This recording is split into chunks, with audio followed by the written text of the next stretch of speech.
أعوذ بالله من الشيطان الرجيم بسم الله الرحمن الرحيم السلام عليكم ورحمة الله وبركاته ولا دمانتني وايد السلامي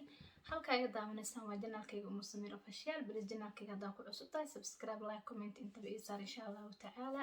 waa walaashino in leedahay subscribe ka iyo like idinka codsanaysa insha Allah ta'ala aniga dhiirigelin bay ii tahay laakiin adiga waxba kaama dhibayso soo dhawaada in leeyahay asxaabtay ugu cusub welcome idin leeyahay asxaabtay horaan ila joogtana ayagana sidoo kale welcome mar labaad mar saddexaad ayaa in leeyahay insha Allah ta'ala like ta waa xageena share ta waa xageena comment ka xageena insha Allah ta'ala dhiirigelinta waa xageena marka insha Allah ta'ala maanta waxaan aad ugu qiirooday oo aad ugu farxay maxaan ku dhahay raali gelinta uu soo bixiyay Baba J raali gelin wanaagsan uu soo bixiyay oo kaale iska arag laakiin se maxay isku dagaaleen horta labadan wiil iyo waxa ka dhaxdhacay maxay tahay sida xogta aniga horta aan u maqlay waxa waaye Yacko iyo Baba J oo isla jooga ayaa waxa soo wacdaa la dhahay xaaskiisa Yacko xaaskiisa soo wacdaa la dhahay Yacko xaaskiisa markay soo wacday wuu ka qabtay wuxuu ugu salaamay wuxuu dhahay yaa kula joogay dhahda markaas wuxuu dhahay waxa ila jooga Baba J ila jooga ma sha Allah Baba J igu dib waa salaamayaa waa ka ila joogay salaan uu dhahay wuu ugu dhiibay markuu ugu dhiibay wuxuu dhahay ayada loogu dhiibay markii loogu dhiibay wuxuu dhahay hello ha bye busy anahay ana ku soo wacay insha Allah bas telefonka wuxuu ku celiyay Yacko markuu ku celiyay waa sidoo Yacko sheegay Yacko markuu ku celiyay wuxuu dhahay wuxuu dhahay xaaskiisa waxay dhahday wiilka busy waaye maxaad igu dhiibaysaa mise maxaa la hadal ii dhigaysa waa busy ana huba leeyahay markaas wuxuu dhahay may busy ma waa kan hadda waa ku ila jooga wax busy ma jirto la hadal haddana markii labaad ay ugu dhiibtay markaas wuxuu dhahay dumaashi soo kuma sheegnaan busy ahay maxaa telefonka igu soo celinaysa kuma sheegnaan busy ahay okay haye waayahay Yacko wuxuu dhahay markuu arintaas saas dhahay aniga dhan baa yaab say wax u jiraan buu dhahay aniga dhan baan naxay maxaa qaldan maxaa dhacay say wax u jiraan meesha muxuu ku dhahay aniga aan ka yaabo dhahay ninkan wuxuu ugu maagin iyo wuxuu ka wada waxaas bas islaantiisa warku waxay dhahdeen walaalow ninka waa busy ku haay maxay tahay maxaa dhib u jiro والله أنا واحد بوجر ما قرناي لكن هذا بيزني ما أنا كم وين إلى جوجا لكن أصير لي أبكي سكما قليا بيزي هذا وحي اللي إسقى قبصة الإسود ضبط محن كده ويعكو دعوة وده هننكس محن كده هاي وانين محن كده أنا جي أتك تجري وانين محن كده أنا جي محن كده هاي هرمركي كحن وانين محن كده أنا جي محن كده هاي بيزي هرمرك أنا جاري أنا يقوم مشغول سن وعدو جيجا من أملين إنه ده أرضي جيجي أو أنا جمحان كده هاي أنا وحول بصوب بري أو محان كده هاي معلم كيس أو وقاهي إنه أنا جماعة كسيدا ويوصل مانية ووحى نسيانه هذه وحي سعوته وضدك يا دينا والبكالها اللي محان كده هاي Baba J ولو قايلي إنه بفيديو وصل دوبي هذه محان كده هاي Baba J ولو قابطي wuxuu sameeyay marka Baba J qaladkiisii buu qartay qaladkiisii markuu qirtay wuxuu sameeyay raali gelin buuxdu ka soo dhiibay wallahi beeraaga raali gelin aad ugu farxay because maqaldame waa ilaahay raali gelin aad u buuxdu soo duubay oo video uu iska soo duubay insha Allah ta'ala raali gelinta uu soo duubay iyo maxaan ku dhahay wuxuu Yacko ka dhahay bal aan wada daawano insha Allah ta'ala walaalahayga qaaliga idinka ila daawada فكركينا كسو ديبتي إن شاء الله تعالى أنا قرأت هذا أنا كقالي أنا كقالي دون إلهي درتيس إنه يوقع فيه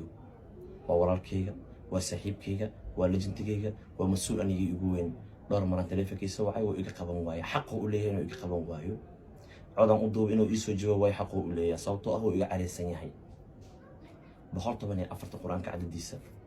القرآن الكريم كدرتيس عن كهرباء ورال كيجو إنه يوقع في سد قد يجرر وناتد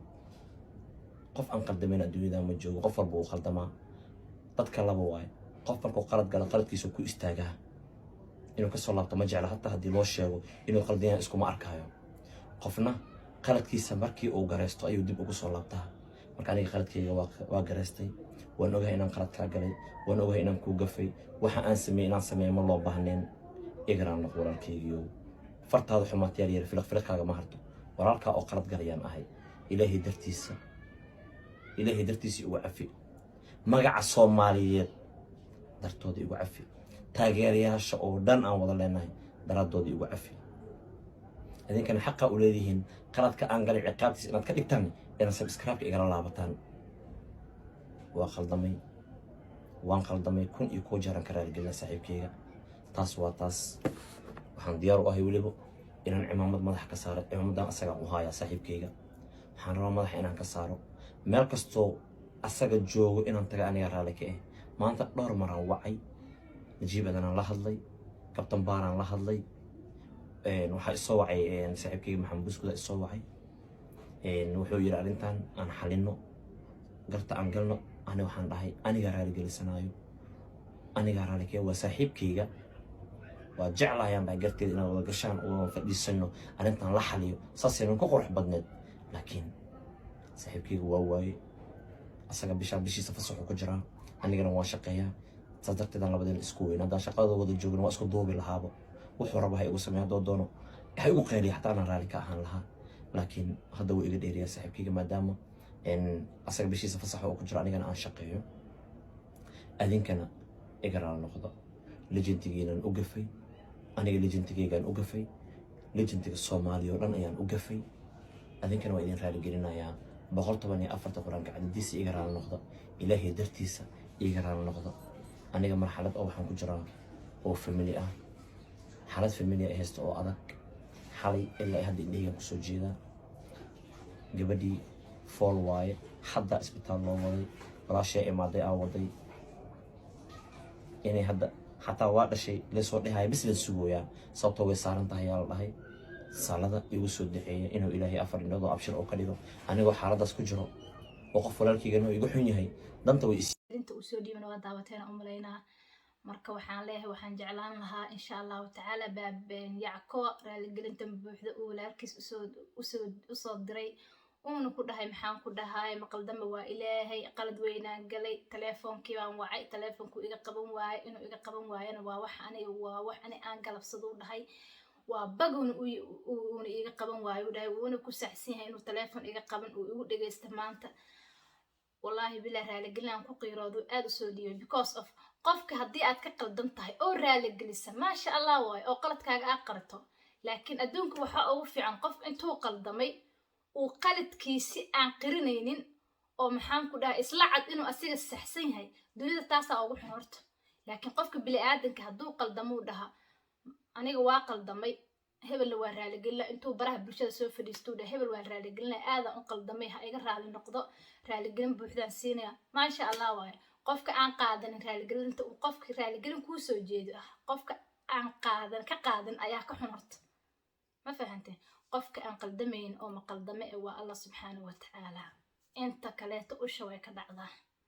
marka insha Allah ta'ala waxaan jeclahay on aad ugu faraxsanahay yacko asiga inuu raaligelinta ka qaadan doono walaalkiis oo ku qaldamay